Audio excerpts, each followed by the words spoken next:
hello అండి నమస్తే welcome to me food friend ఈ రోజు ఈ వీడియోలో సూపర్ సాఫ్ట్ స్పాంజీ దోసలను చూపిస్తున్నానండి ఈ దోసల కోసం ఎలాంటి పప్పు అవసరం లేదు అలాగే బియ్యం కూడా అవసరం లేదండి ఈ దోసలు చాలా టేస్టీగా ఉంటాయి చాలా సాఫ్ట్గా ఉంటాయి చిన్న పిల్లల దగ్గర నుంచి పెద్దవాళ్ళు తినేంత మెత్తగా ఉంటాయి దోసలు అయితే దోసలు చేయడం కూడా చాలా తేలికండి ఒక 10 నుంచి 15 నిమిషాల టైం కేటాయిస్తే సరిపోతుంది మరి ఇంకా లేట్ చేయకుండా ఈ సూపర్ సాఫ్ట్ స్పాంజీ దోసలను ఎలా ప్రిపేర్ చేయాలో చూసేద్దాం పదండి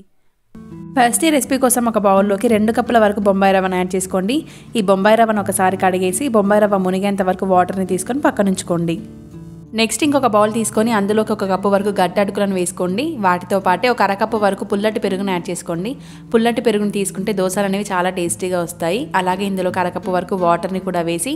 ఈ అటుకులని పెరుగుని బాగా కలిసేలాగా కలుపుకోండి ఇలా కలుపుకున్న తర్వాత వీటిపై మూత పెట్టేసి ఒక 15 నిమిషాలు బాగా నాననివ్వండి 15 నిమిషాలు నానితే సరిపోతుంది ఇక్కడ చూపిస్తున్నాను చూడండి 15 నిమిషాలు నానిన తర్వాత ఈ అటుకులు అనేవి ఆ పెరుగును బాగా పీల్చుకొని ఉంటాయి అలాగే రవ్వ కూడా బాగా నానిపోయి ఉంటుంది ఆ తర్వాత మిక్సీ జార్ తీసుకొని అందులోకి ఫస్ట్ అయితే అటుకులను వేసి కొద్దిగా వాటర్ని వేసి అటుకులను మెత్తని పేస్ట్ లాగా బ్లెండ్ చేసుకోవాలి మనం రవ్వ అటుకులను రెండు కలిపి వేస్తే రవ్వ తొందరగా మెదుగుతుంది అటుకులు అనేవి అక్కడక్కడ ముద్దలుగా ఉంటాయి కాబట్టి ఫస్ట్ అటుకులను ఇలా మెత్తగా బ్లెండ్ చేసుకున్న తర్వాత ఇప్పుడు రవ్వను యాడ్ చేసుకుంటున్నాను ఇలా కొద్దిగా వాటర్తో సహా వేసేయండి రవ్వని ఈ దోశ బ్యాటర్ అనేది మరీ పలచగా ఉండకూడదు మరీ తిగ్గా ఉండకూడదండి నేను ఇక్కడ వీడియోలో చూపిస్తున్నట్లుగా ఈ విధంగా చేసుకుంటే సరిపోతుంది బ్యాటర్ని మిక్సీ కూడా 1-2 నిమిషాల పాటు బాగా బ్లెండ్ చేసుకోండి అలా అయితేనే పేస్ట్ అనేది చాలా స్మూత్గా వస్తుంది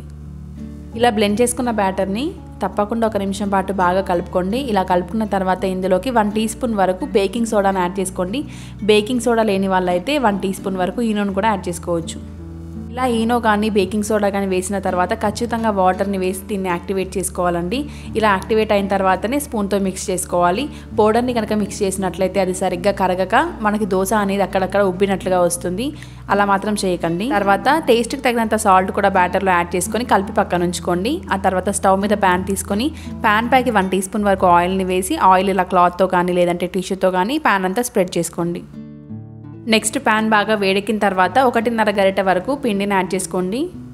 ఈ పిండిని మరీ పలచగా కాకుండా కొద్దిగా మందంగా ఉండేటట్లుగానే స్ప్రెడ్ చేసుకోండి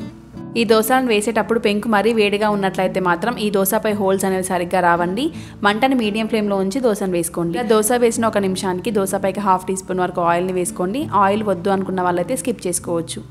ఇలా దోశ ఒకవైపు బాగా కాలిన తర్వాత రెండో వైపుకి టర్న్ చేసుకొని రెండవ సైడ్ కూడా దోశ 1 నిమిషం పాటు మీడియం ఫ్లేమ్లో ఉంచి రోస్ట్ చేసుకుంటే సరిపోతుందండి ఒక 2-3 దోశలు వేసిన తర్వాత పెంకుపై కొద్దిగా వాటర్ స్ప్రింకిల్ చేసుకొని వేడిని తగ్గించి వేసుకోండి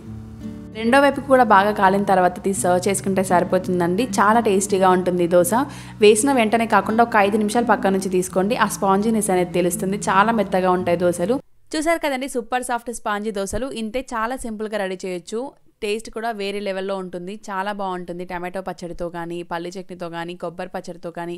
దేంతో అయినా సరే చాలా అద్భుతంగా ఉంటాయి దోశలు మరి మీరు కూడా ట్రై చేస్తున్నారు కదా తప్పకుండా ఒకసారి ట్రై చేసి చూడండి మీ అందరికీ కూడా ఖచ్చితంగా నచ్చుతుంది మరి వీడియో కనుక మీకు నచ్చినట్లయితే please do like share and subscribe to me food friend thank you for watching